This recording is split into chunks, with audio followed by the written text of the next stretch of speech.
Wonderful, thank you. Well, good evening, everyone. First, I want to thank our attendees and panelists for taking the time to join us tonight. It's my pleasure to welcome you on behalf of PennFuture, the Conservation Voters of Pennsylvania, the Choose Clean Water Coalition, and the Coalition for the Delaware River Watershed for our panel discussion on There's Money on the Water Table, an American Rescue Plan discussion. My name is Renee Reber. I'm a campaign manager of watershed advocacy at PennFuture, and I'm also the state lead for the Choose Clean Water Coalition, who you will hear from shortly. I'll be moderating tonight's panel. Later, you'll hear from my colleague Donna Kohut, who will moderate our question and answer portion, and Michael Meharzar will be moderating the chat, so you'll hear from him in the chat. We do have a wonderful panel lined up for you tonight. We're going to hear from the DCNR, Department of Conservation and Natural Resources Secretary Cindy Dunn, and we'll also be hearing from representatives from partner organizations, and this includes the Pennsylvania Parks and Forest Foundation, the Tacony-Frankford Watershed Partnership, and the Eastern Pennsylvania Coalition for Abandoned Mine Reclamation. But before we dive into our panel, Ezra Thrush from PennFuture and Katie Bloom from Conservation Voters will be providing some background information on the American Rescue Plan and opportunities at the state level. A few housekeeping notes. You should already be on mute, but in the case that you are not, we ask you to please keep yourself on mute through this evening's panel. We will have time for question and answer after we hear from our panelists. If you have questions, please put them in the question and answer box, and we welcome you to use the chat feature for discussion. We know that many people are attending throughout the Commonwealth, and we welcome you again. We also have some folks on from our neighboring watershed states. So if you'd like, please put your name and where you're joining us from in the chat. But first, I'm looking forward to hearing from two of tonight's co-sponsors. Kristen Riley, the director of the Choose Clean Water Coalition, and Kelly Knutson, the acting director for the Coalition for the Delaware River Watershed, are joining us to provide some opening remarks. And with that, I'll turn it over to Kristen. Awesome. Thank you so much, Renee. Hi, everyone. My name is Kristen Riley. I am the director of the Choose Clean Water Coalition. For those of you who are not familiar with the coalition, we are made up of more than 260 member organizations across the Chesapeake Bay watershed. So we have members reaching far up into New York, all through Pennsylvania, Maryland, Virginia, West Virginia, Delaware, and then the District of Columbia. And our main focus in very similar way to our friends in the Delaware is to organize and coordinate advocacy and communications around the Chesapeake Bay restoration effort. And obviously, part of the Chesapeake Bay restoration effort includes the restoration of the Susquehanna River and the rivers and streams that enter it and enter into the Chesapeake Bay. And we are just so happy to be partnering with PennFuture on this event. And we're so thankful for them pulling together all these great groups. I see a lot of our members on the call today and in our chat here where people are putting in where they're from. I'm really excited for you all to hear from one of our members on the panel tonight, Bobby Hughes from FCAMR. Always great to hear from him. And also wanted to recognize Secretary Dunn, a former coalition member when she was with PennFuture and also former co-chair of the coalition. So really represented really well here on the panel tonight.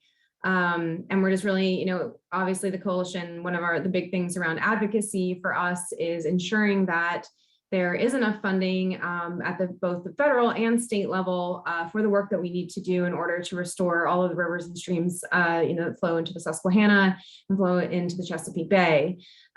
We work very closely with all of our members on this advocacy work. I'm happy to say we're usually very successful at the federal level on this. And so I'm excited for folks to hear about how this money that is coming in can be really helpful for the Commonwealth, and also how it can be, paired and work and put together with the state money, which is very crucial to advancing some of that. I know Ezra will be talking a little bit about what's happening at the state level as well. So thank you so much for having me tonight. I'm really excited for the discussion. And with that, I will turn it over to our partner, Kelly in Delaware. Thanks, Kristen. And hey, everyone. My name is Kelly Knudsen. I'm serving as the interim director for the Coalition of Delaware Watershed, and we're housed within New Jersey Audubon's Government Relations Office. So at the Coalition, or otherwise known CDRW, we unite over 175 organizations throughout 4 states in the watershed. They include New York, Pennsylvania, New Jersey, and Delaware, and really to preserve and protect the natural resources through policy outreach and collaboration. And similar to Choose Clean Water, our member organization, and that includes PennFuture, they really range from your watershed education groups to those national affiliates with an environmental policy focus. And together, we advance policies that are rooted in science to promote clean drinking water for the 13.3 million residents throughout the basin that depend on the Delaware River watershed. And we also leverage our members to advance clean water and conservation priorities on both the federal and state levels as well. And certainly on the state level, a top priority for the coalition is ensuring that the American Rescue Plan dollars go towards stormwater and land conservation projects. And for us, it's really vital that we advance projects that further help protect our drinking water, community health, and economic prosperity. So of course, this is an incredible, unprecedented funding opportunity, not only address infrastructure needs and upgrades, but also to spur state economies that have been really hit hard by the COVID-19 pandemic. So now more than ever, right, there's a clear investment for infrastructure and stormwater throughout our state and region. Certainly look forward to working with everyone on today's call to ensure that these monies go towards clean water and land conservation projects in the basin and beyond. So with that said, again, can't be more excited to have you here with us today and appreciate you joining the presentation. I'm going to turn it back over to Renee at PennFuture. Again, thank you all. Wonderful. Big thank you to both Kristen and Kelly for those opening remarks. Next, we want to touch on some background information on the American Rescue Plan and what's happening at the state level. So first, we're going to hear from Ezra, and then Katie Bloom from Conservation Voters will also be providing some background information. All right, take it away, Ezra. Thanks so much, Renee, and great to be here with everybody tonight. My name is Ezra Thrush. I'm the Senior Director for Government Affairs for PennFuture, based in Harrisburg, here in the state capitol most session days. And we're doing really a lot of good state-based advocacy work, making sure that our champion legislators in Harrisburg move forward equitable spending and well-spent monies for conservation and clean water issues in Pennsylvania. I wanted to just start my part of the conversation in talking about how we came to find several $1 billion in Pennsylvania's treasury. As you might know, President Biden began this year in January as our president at the very beginning of 2021, and we had a new Congress. The new Congress, there was a Senate where the Democrats took control. And from January to March or so in Washington, it became evident that the new Congress and the president wanted to push another recovery package. And this was called the American Rescue Plan. And the American Rescue Plan differs quite a bit from CARES Act 1, 2, and 3, the CARES Acts that were passed during the prior administration and prior Congress. We're really trying to get us through the pandemic, but the American Rescue Plan is supposed to be more of a recovery. A lot of that is to help out with a lot of issues we're still facing with the ongoing pandemic. But there's a significant amount of funding with the American Rescue Plan that really its efforts to restore funding for state and local budgets and county budgets. And it's really important because Pennsylvania hasn't really funded significant priorities for quite some time. And the American Rescue Plan dollars coming to Harrisburg from the federal government present a new opportunity for funds to go towards conservation and clean water, among other priorities. But this is a really important time where folks in Harrisburg across the party line in both the House and the Senate are working now on proposals to move forward legislation that would fund water issues and conservation based on money from the American Rescue Plan. Pennsylvania itself received about $11 billion from the American Rescue Plan. There was significant funding that went to municipalities and counties at the very top of the bat, but there's been a good bit of the money this late spring, early summer that when Pennsylvania passed its budget and the General Assembly approved the budget in late June, a significant amount of the money went to a rainy day fund, and the legislature had opted not to spend the money at the time. So we're calling on the General Assembly to do its work and to really move these funds out to the people, to produce some good projects for clean water, good projects for conservation. And we have two bills that we think are going to do the trick. I'll let Katie talk about the prime one we're speaking about tonight, but I just wanted to mention the first one from Senator Jean Yaw. It's Senate Bill 832, and from Representative Jonathan Hershey in the House, HB 1901. And this is called the Clean Streams Fund. And we're looking to take $250 million from the American Rescue Plan funds to use for this new Clean Streams Fund. Half of the money would go towards something called the Agriculture Conservation Assistance Program. That would help get money out the door to farmers and landowners to implement best management practices for clean water. And the rest of the money would go towards things like a municipal stormwater assistance fund, a new clean water procurement program, Keystone Trees partnership, and even more money for acid mine drainage cleanup across our Commonwealth, which we still face some legacy pollution from abandoned mines back in the day. So really significant bill. We're expecting some movement in the near term. I will stop there and I will kick it off to my colleague, my partner in crime in Harrisburg, and good friend, Katie Bloom, the political director for Conservation Voters of Pennsylvania. Katie?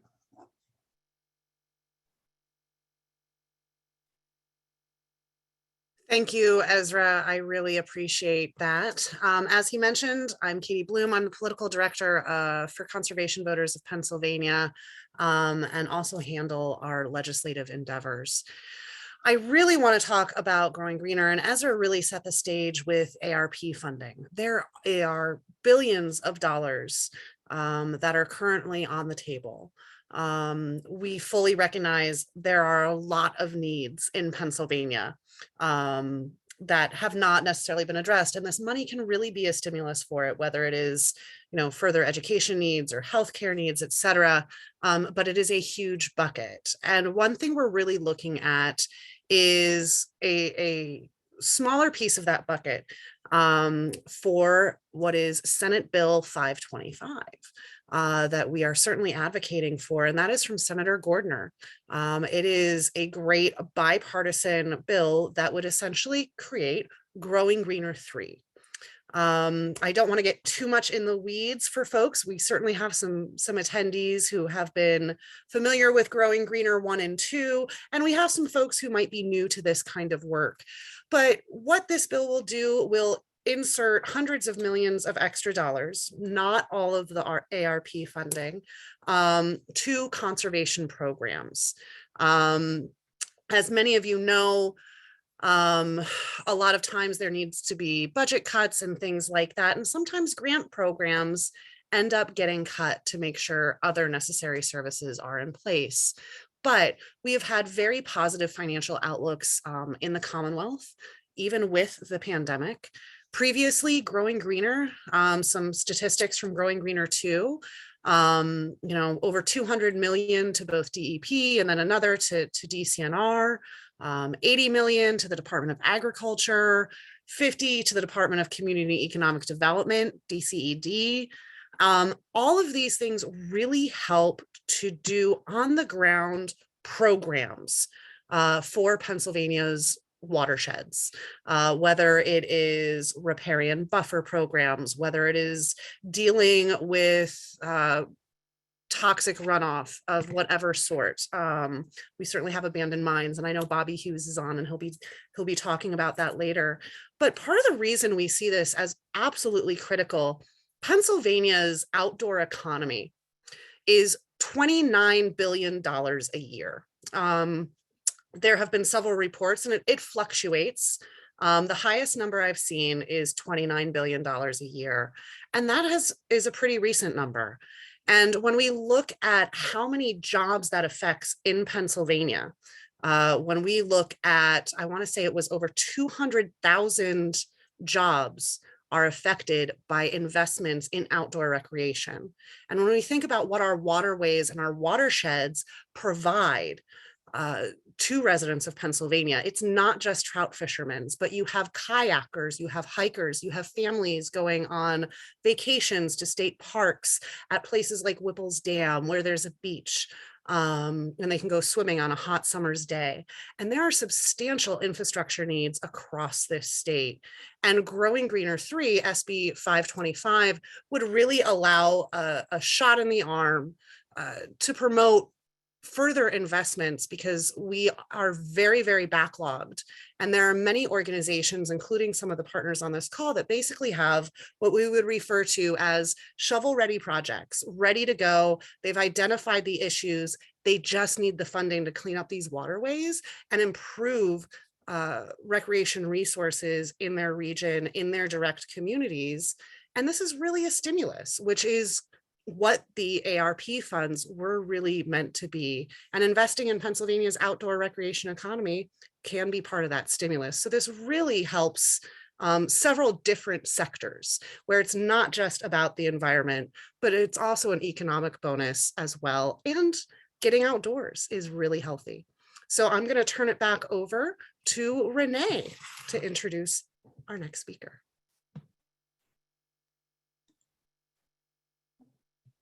Thank you, Ezra and Katie. Thank you so much for setting the stage there and providing that really helpful background. And now it is my absolute pleasure to invite Cindy Dunn, Secretary Cindy Dunn, to speak tonight.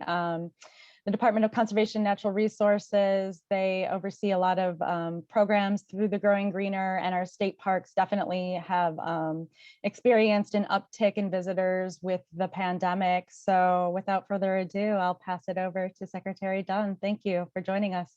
Thank you, Renee. And I was so excited when I first got on Zoom with you to see that you're at the Little Pond State Park, and that's really cool. And Katie's at Poe Patty, and I'm at Cook Forest, the Cathedral Forest at Cook Forest State Park. So these are very special places in Pennsylvania's landscape that are owned by the citizens of Pennsylvania and stewarded by DCNR. So we're very excited to be here tonight.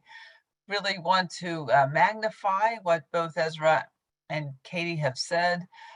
There's an opportunity in front of us like I haven't seen since I've been in the seat of Secretary of DCNR. In fact, it's been about 16 years since DCNR had a major infusion of funding for our parks and forests, and that was Growing Greener 2.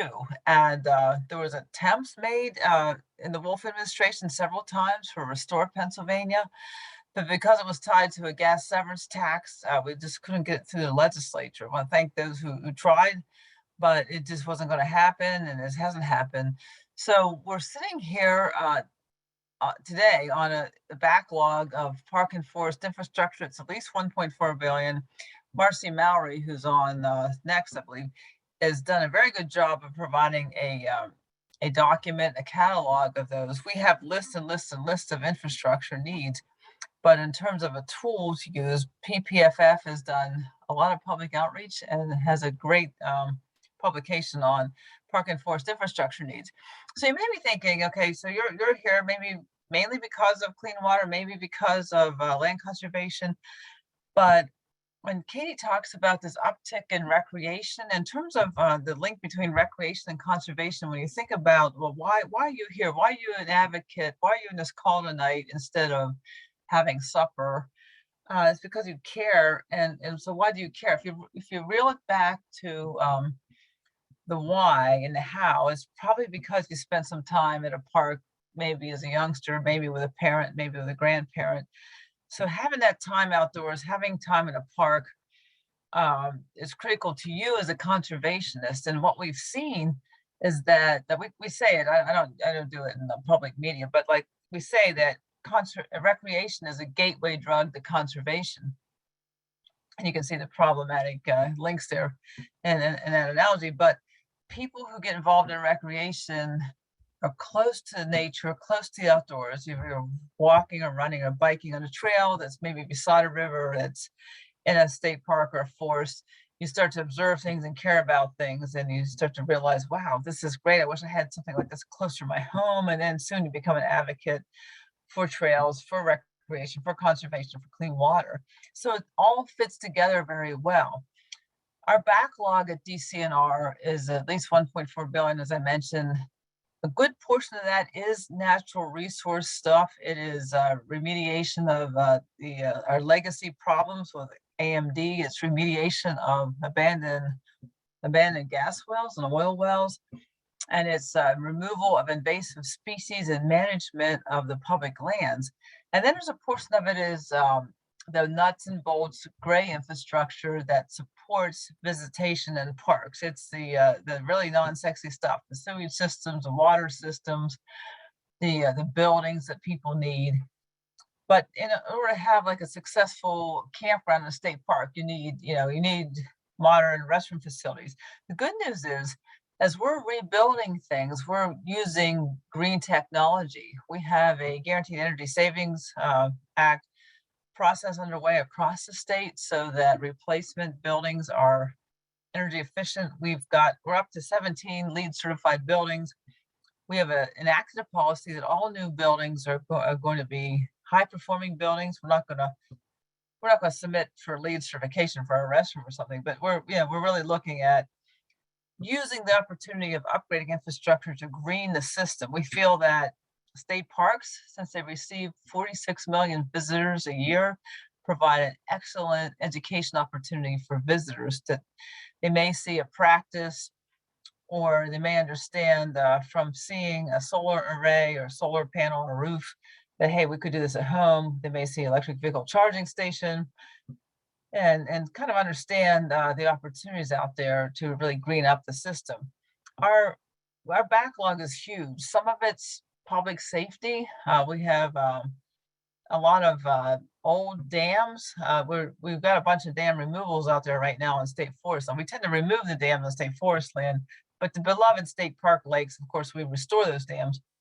And we have a backlog on those. And with the climate change driven flooding that we're seeing, the safety concern about dams is greater than ever. We're also looking at, I had a meeting today with EPA Region 3 Director, new EPA Region 3 Director, and talking about how we can accelerate forest buffers. And our program is statewide, even though it was driven by the Chesapeake Bay WIP. We view it as a statewide program, and we apply it to the Delaware and the Ohio Basin, and of course to the Susquehanna and Chesapeake Basin. But to accelerate forested riparian buffers on the public lands and on the private lands, obviously we need a source of funding. Both sets of bills have been mentioned. I think they're both critically important.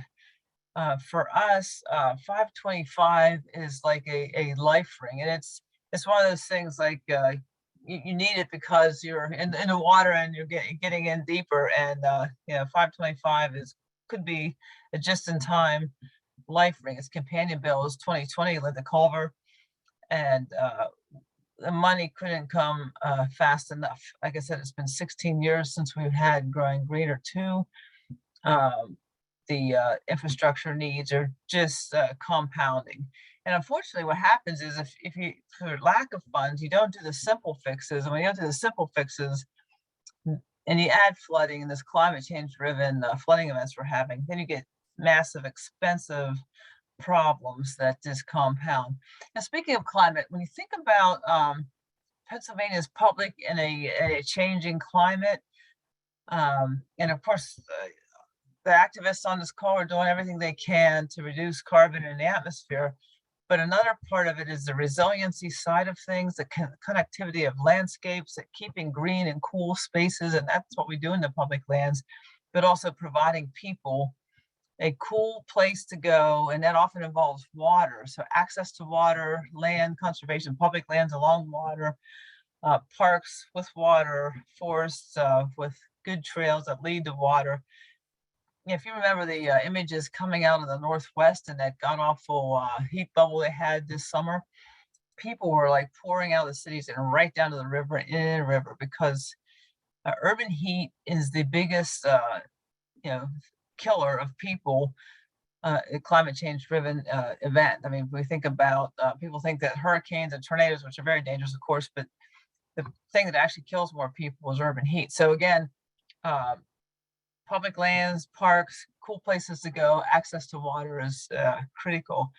And these bills support that. Again, it's a huge opportunity. I think those of you in this call are activists and you're willing to make calls. Don't underestimate your ability to enact change. I don't think it's a heavy lift. I think there's a real ripeness on the issue, especially of recreation. I've never seen a greater interest in recreation than I've seen now. With the COVID pandemic, recreation and outdoor time proved to be essential, recognized by the governor. If you remember that old stay-at-home order from way back in March 2020, it's like you can go outside to you can go out of your home to get groceries, you can go out of your home to get pharmaceuticals. The third thing is when you can leave your home to take a walk. It was recognized from day one as essential. People flock to the outdoors. People understand the outdoors better than they have any time that I can think of. So you're at an important nexus. We really appreciate everyone's support. Appreciate all the nonprofits on this call who are doing everything they can to galvanize the public and take advantage of this moment and really get what we can for the environment during this period of time. So thank you for having me. I'm excited by the opportunities, excited by your advocacy, and appreciate the time you spend doing this. Thank you so much, Secretary. We really appreciate you being on tonight and sharing those words with us. And as the Secretary alluded to, Marci Mowery is up next. She is the president of the Pennsylvania Parks and Forest Foundation, and perhaps she'll fill in some more gaps with the backlog and the great work that her organization's been doing to capture that and quantify that. Marci. Hello, everybody. Good evening. Thank you for having me. It's wonderful to be with a group of people of like-minded and excited about opportunities that are before us with Senate Bill 525 and Representative Culver's bill, which will be out in hopefully about a week or two. The Pennsylvania Parks and Forest Foundation is the nonprofit partner for the Department of Conservation and Natural Resources. So we work with 121 state parks and the 2.2 million acres of state forest land. We have 49 chapters that function under our nonprofit umbrella. And we do on-the-ground projects, anywhere from planting trees to making our waterways more accessible to all users. And we do advocacy. And a big part of our advocacy is really focused on the infrastructure needs in our state parks and state forests. In 2019, we released a report called The Legacy of Pennsylvania State Parks and State Forests. Oh, it's probably not going to show up because I have the filter on, but I will put a link in the chat box. And this report looked at the $1 billion need for maintenance and infrastructure investments. And at that time, it was about equally split between state parks and state forests. Oftentimes people think of infrastructure as just the built environment, but in our state forest, a lot of that is restoration of our waterways due to abandoned mine drainage, due to unplugged wells, replanting trees. So we have the natural infrastructure, and then in our state parks, it's a combination of natural and built. In 2020, we worked to create a story map 2020 to 2021 to further highlight this report and make it a different and easier way for people to digest all of the information. And at that time, we found that the maintenance and infrastructure needs for state parks and state forests were $1.4 billion. So as we kick the can down the road and are not investing, it's becoming more and more expensive. And the Secretary and a number of the other speakers talked about the value from the economic side. And I just want to share one of the things that we do when we do legislative tours, which we've been taking across the Commonwealth, taking members of the General Assembly out to visit our parks and forests and help them to understand the needs, because they're not always visible and they're not always sexy. You know, the sewage treatment system is not sexy, but it's really crucial, because if that sewage line breaks, it could flood into a waterway. Water treatment plants are not sexy, nor is the piping that goes with that. But if a pipe breaks and chlorine goes into a water body, it could be devastating for the wildlife. So an example of what we do when we take these tours is, I saw that somebody was from York, so I pulled up the York County parks. Like at Gifford Pinchot State Park, there's a $6.9 million need for maintenance and infrastructure. Yet they have an average visitation of over 685,000 visitors, which invest through visitors spending over $18 million a year in 2010 numbers back into the local economy. I look at parks as and forests as the goose that's laying the golden egg. If we're not investing in the goose, we're not going to get that visitor spending in communities, particularly in rural areas. Ghidorah State Park, $1.3 million in needs in 2019. It's now up to 4.5 million, yet the average spending by visitors in the local area is $24 million a year. So to me, it doesn't make sense for us not to invest in our state parks and state forests, because they're providing recreational amenities, but they're also keeping our water clean, they're reducing flooding, and all these values that you know that they have. Additionally, we just completed a series of videos, and I'll put a link to those in the chat box, on the health benefits of spending time in the outdoors, because all of the research continues to show that being in the outdoors is good for your physical, mental, and emotional health.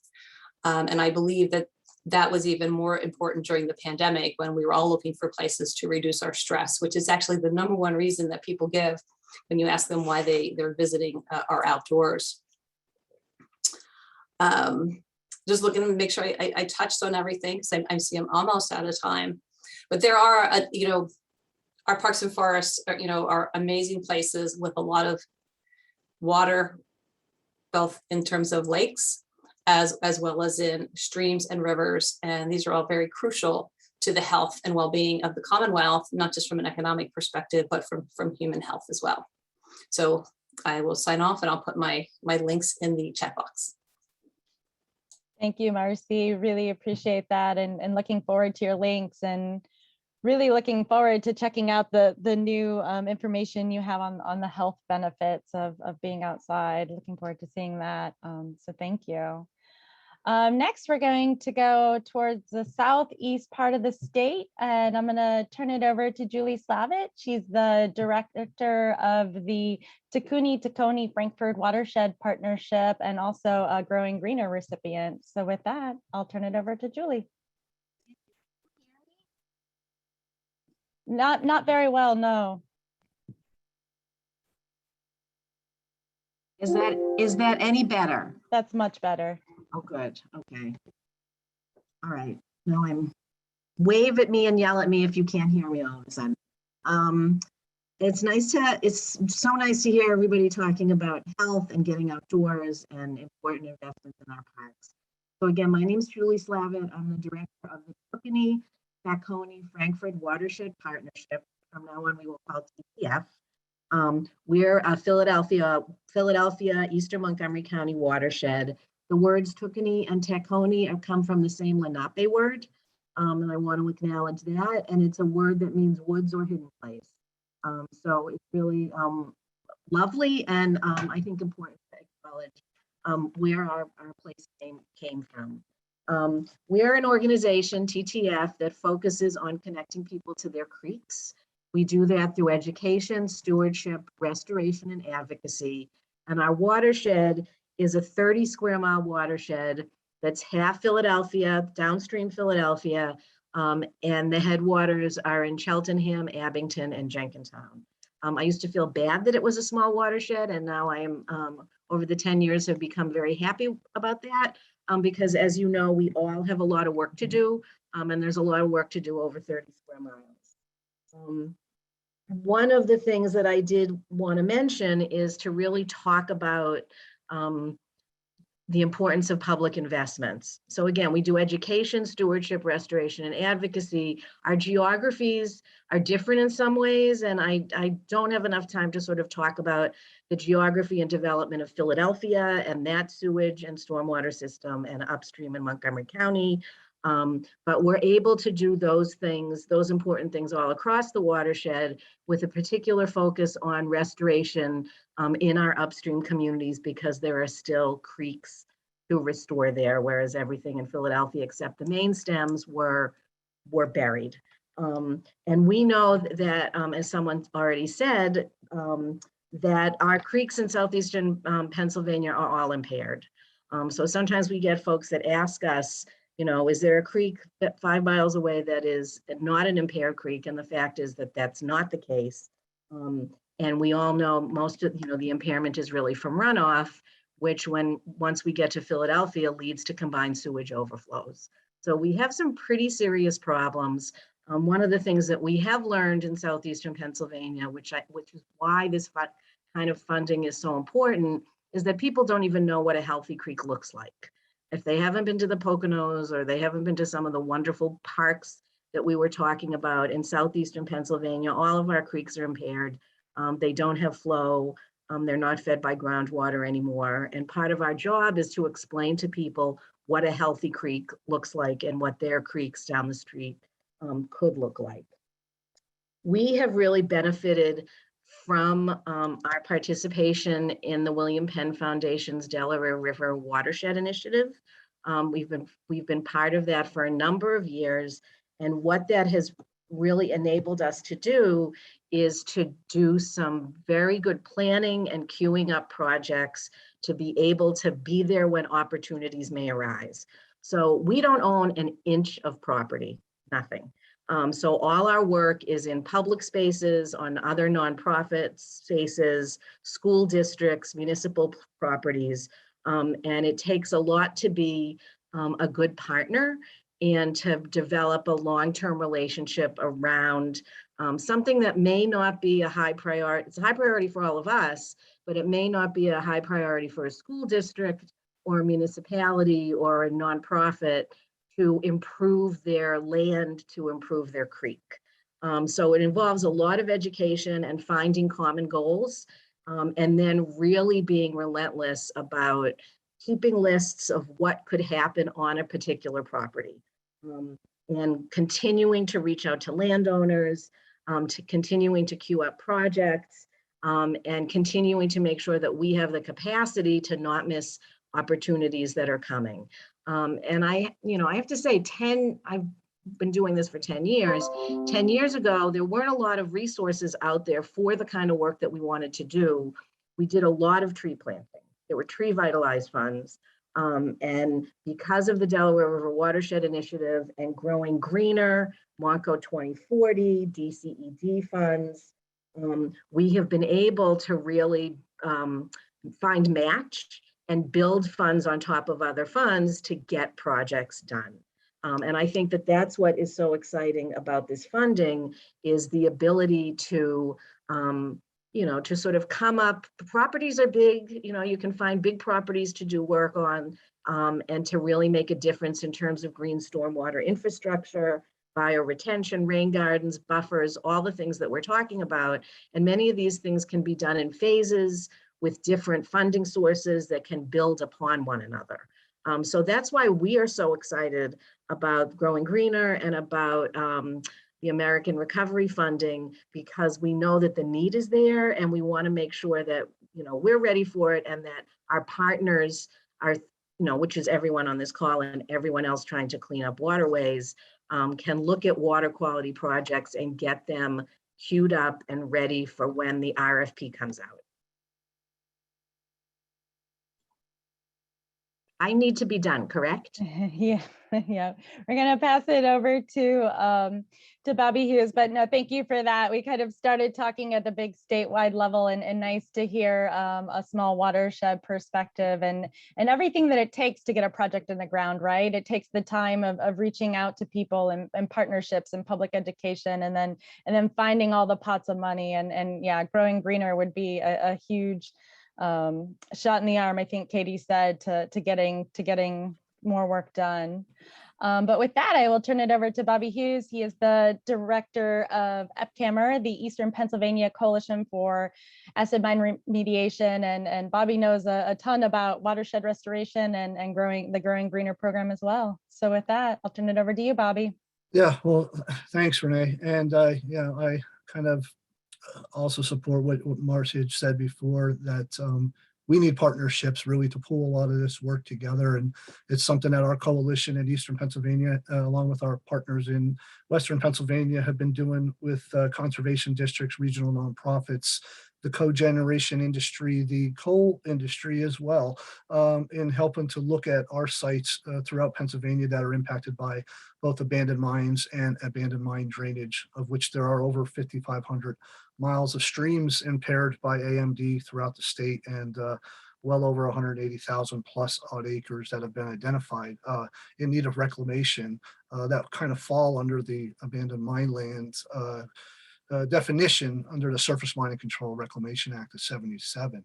And Growing Greener has really been a funding source that both EPCAMR and WIPCAMR have utilized for nearly 2.5 decades. I mean, we've been getting funding under the state program for not just Growing Greener, but the 319 program, which funds clean water projects and coordination efforts and capacity building throughout the state in various areas and to different nonprofits. We are one of those that are able to obtain money each year and then leverage that money with our partners, with the conservation districts, private landowners, private foundations to put projects on the ground. And that really adds a lot of value to the work that we're doing.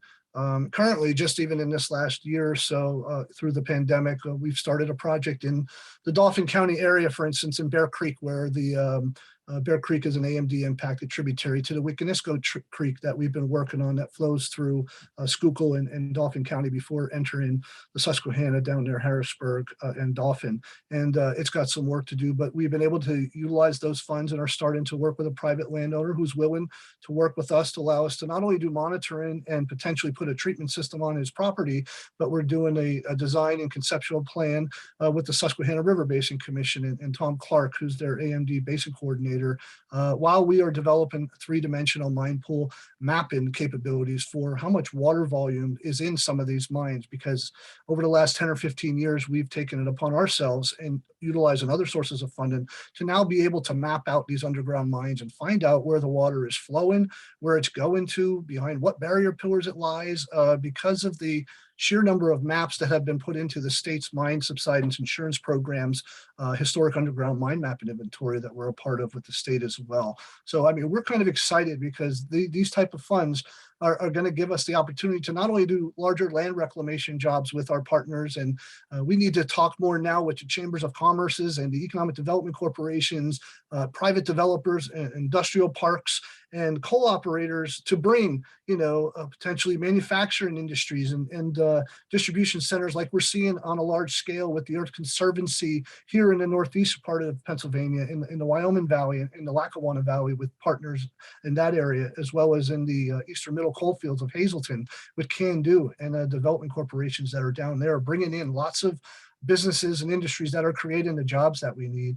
At the same time, reclaiming the land, removing the waste coal piles, putting that water back up on the surface. And we want to come in with the stream restoration side of things for those projects as well, to put the water back up on the surface. And that's important to us. So stream restoration, riparian restoration are all going to be projects that we have been recommending through various sources of funding, whether it's the Trout Unlimited's cold water heritage plans that we've been doing for years and are continuing to do, that recommend those type of projects, and then work with those municipalities and private landowners to identify projects that we can go forward with on implementation. Another thing that we're looking at is there is an unbelievable amount of trout streams that we have that are just above the coal measures throughout the region that we are finding out during our assessments that we need to reconnect. And they're coming from forest areas like the Pinchot State Forest and the Thornhurst Tract and the upper parts of the Mill Creek watershed between the Luzerne and Lackawanna County line. And they're coming down halfway down the mountain, and they get lost to the mine discharges that end up having to come up after loss points and infiltration points are in the mine worked out areas as you get along the flanks of the Wyoming Valley and the Lackawanna Valley, along the Interstate 81 corridor, even up the old Route 6 corridor as well. So we're identifying those issues as well to try and put water back up on the surface so that we can have trout stream reconnectivity and recreational fishing opportunities in those areas as well. On the side of alternative clean energy is another thing we think in terms of this, the money that may come in that could be used for infrastructure. Maybe we are pushing a little bit more in the field of like solar on abandoned mine lands and the potential for that. And we've developed a GIS site selection criteria tool that we're rolling out little by little here and adding to it so that we can work with landowners that might possibly want to be interested in either having their land acquired or even leasing it long term for some solar developers that are interested in coming to PA and have been knocking on our doors to work with us to do that on mine lands, and as opposed to maybe doing it on some of the larger tracts of agricultural lands where it seems to be happening quite a bit. And we could reduce that amount of space being taken up if we could put it on these reclaimed mine sites. Another area to look at that we're looking at is geothermal use of mine pool water. And there's potential for that all over the region, all over Pennsylvania. And we haven't tapped it nearly as much as we should, and seeing mine pools and mine water as a resource instead of a pollutant. And to be able to look at those elements that are in the water, not just the iron and the aluminum and the manganese, but these rare earth elements that we keep hearing about, there is a great potential for possibly the resource recovery of those into the future that could bring money into what we may need for future operation and maintenance of a lot of the AMD treatment systems that Camera and others tout as infrastructure. They are clean water infrastructure projects that we want to promote. And Senator Casey is someone who stood behind us on that. Congressman Cartwright and a number of other of our legislators have been behind these efforts to do that in a way that we can utilize funds for operation and maintenance of systems, and looking at how we're going to design and plan for new systems on a number of these large discharges throughout the state that are still polluting our waterways. So with that, we see this as an exciting opportunity for these funds that are coming to Pennsylvania, and are going to be out there building additional partnerships to continue to put some more projects on the ground, and hope that we can see some more stream miles restored, and these fisheries and aquatic and ecological life that's in those streams coming back to our region that we haven't seen in my entire, since my childhood. So it'd be really nice to see a lot of these streams recover, and some of these funds and the Growing Greener funds definitely will add to that in the future here. Thank you, Bobby. Yes, and I failed to mention when I was introducing Bobby that acid mine drainage, if you're not familiar with that type of water pollution, it is the second leading cause of impairment across the state, and the work that Bobby does up there to clean up those orange acidic streams is just incredible. So thank you for being here, Bobby, and for sharing all of that with us. No problem. Thank you. I'll invite all of our panelists now to turn on their cameras, and I will be turning it over to my colleague Donna at PennFuture to host our question and answer portion of this evening. Good evening, everybody. Thanks so much for joining us for this really wonderful conversation this evening. So I will be taking over the Q&A for the next few moments. We do have a few questions for our panelists, but just really quickly, my name is Donna Kohat, and I do work for PennFuture. I am the campaign manager for the Delaware River Basin, and I'm also the Pennsylvania State lead for the Coalition for the Delaware River Watershed, CDRW. So with that, I'm going to kick off our question and answer with, I'm going to toss this question out to all of our panelists, really. The question is, what is the biggest obstacle facing the health of our waterways today? So if there is anybody who is interested in taking that on, anybody want to jump in? I'll just say one thing. I just think so many of our citizens haven't seen clean water.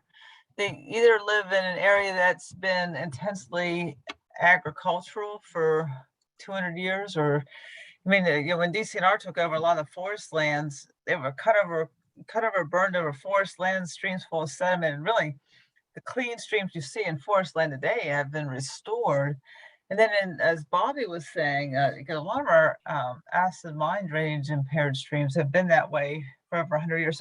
So people lack a vision for what it could be like, So it starts with thinking, wow, this could be better. And then from there, you can get involved and strategize and put together a coalition to make your local stream better. But I think it starts with people just not even thinking that it could be better. It could be clean. Thank you very much, Secretary Dunn. Anybody else have any other responses? I'll just build on that. I mean, I think that the Secretary hit on something that's very important, and that is that we're disconnected from our waterways. We go to the tap, we get the water out, it looks good. we're celebrating this year the 50th anniversary of the Environmental Rights Amendment. And part of what brought that around was, the waters looked bad and you could see the issues. But as we cleaned up some of the things, the visual isn't there. And I think that while we don't want the visual, if you don't see it, sometimes it's easy to forget about it.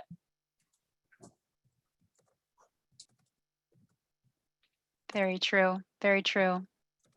Before I move on to the next question, anybody else have anything they'd like to add? I just want to mention that I think it's important for us to get other people in our communities out to some of these sites within our local neighborhoods and our watersheds. We all understand, maybe a lot more of the jargon and the buzzwords around watershed restoration and clean streams and AMD and reclamation. But if we don't get the people and the legislators and their aides out to these sites, sometimes there's going to be a misunderstanding or a miscommunication about what really is the issue that we're talking about. And we've had to re-educate people over and over again, or just get people to go see them firsthand. So that not only can they see it, in our case, and even with sewage, and mine drainage, you could smell it. And it's like having smell-o-vision, which we can't get behind in a Zoom call. But when you get people out in the field and you're actually hiking in those communities, and then you can see what the potential is while it's along a trail or it's in a forested area or there's a connector to those areas through green spaces. That's what we need to be really advocating for and continuing to do more of it. And it's something that we feel is very important for all of us and our groups to continue to do in the future. Thank you so much, Bobby. Appreciate that. I'm going to move on to the next question. It's a larger question here. If I could bring it back up on my screen. There it is.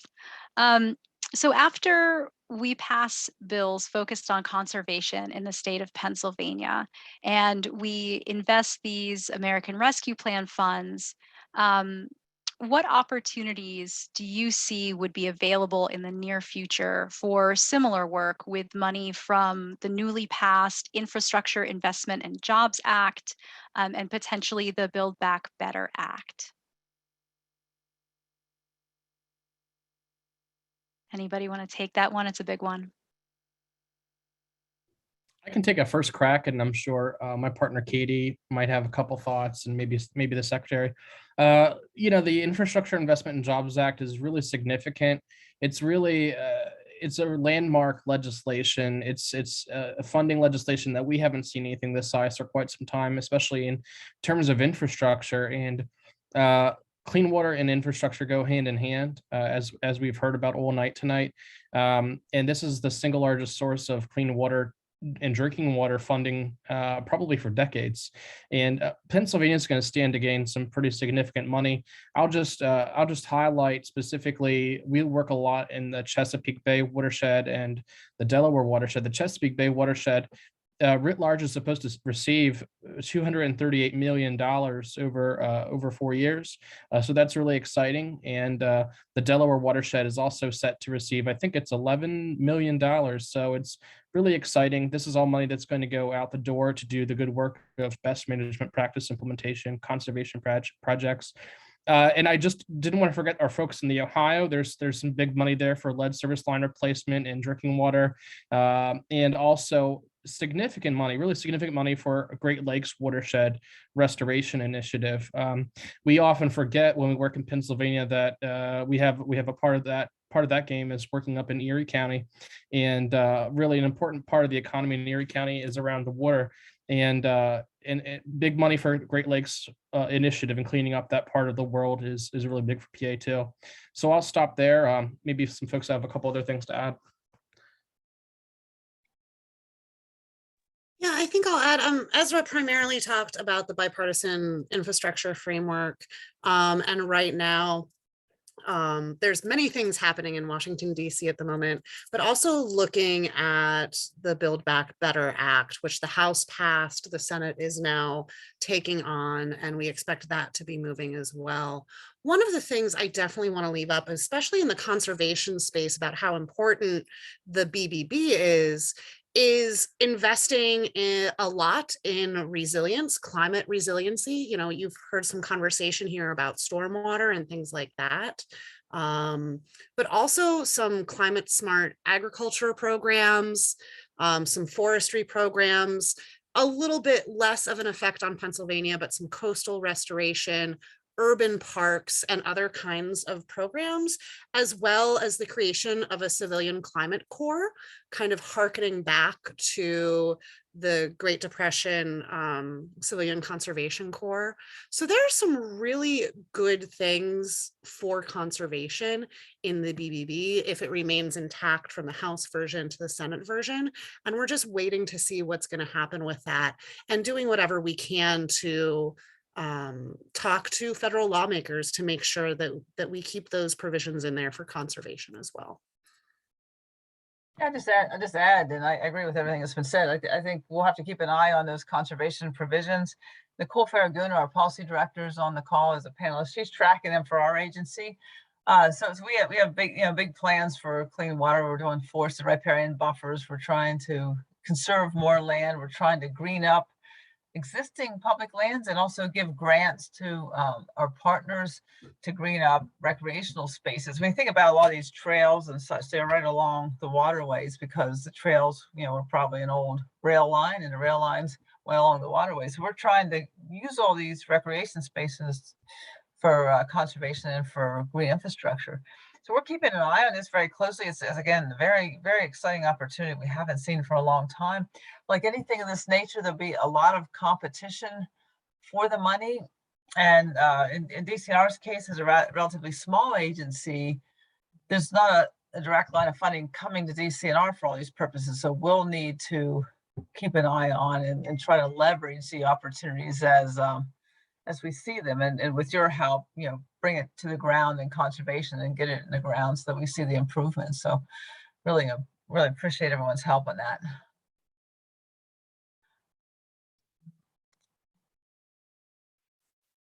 Thank you, Secretary Dunn. And we are at 7 o'clock, so we are at the end of our time. Before we go, I just want to say a huge thank you to our panelists for making the time to join us tonight, and for all of you for tuning in and joining us, and your great questions and discussion in the chat.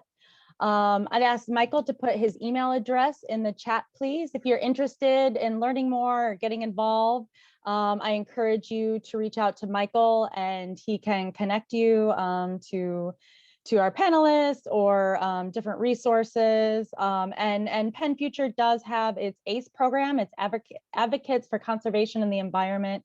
So if you'd like to learn more about talking to legislators, Michael can help you with that as well.